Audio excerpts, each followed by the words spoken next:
Hello বন্ধুরা, আশা করি খুব ভালো আছেন। আমরাও ভালো আছি। আজকে বিয়ে অনুষ্ঠান চলছে আমাদের এখানে। তো এখন বিয়ে খাইতে আসছি, গিফট দিতেই হবে। তো এখানেই দোকান নিয়ে আসছে গ্রামের মধ্যেই। এই ভাইটা প্রায় প্রতিটা বিয়েতেই নিয়ে আসে, আমাদের গ্রামে যখন বিয়ে হয় তখন নিয়ে আসে।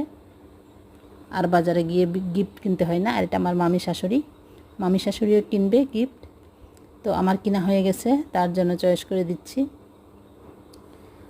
গ্রামে আর আমাদের শহরের দিকে যেতে হয় না, গিফট কেনার জন্য গ্রামে নিয়ে চলে আসে।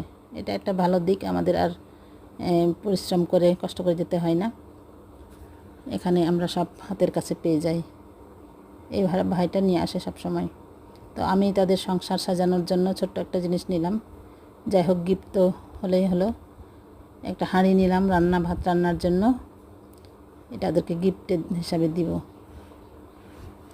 আমার নেওয়া হয়ে গেছে।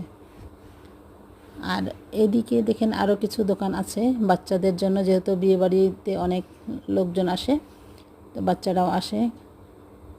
আর সেখানে অনেক চিপস, অনেক ধরনের বিস্কিট, অনেক কিছু পান, অনেক ধরনের দোকান আছে। তো ঠিক আছে বন্ধুরা, ভালো থাকবেন, সুস্থ থাকবেন। দাওয়াত রইল বিয়েবাড়ির। এই যে আমি এখন দান দিতে যাব।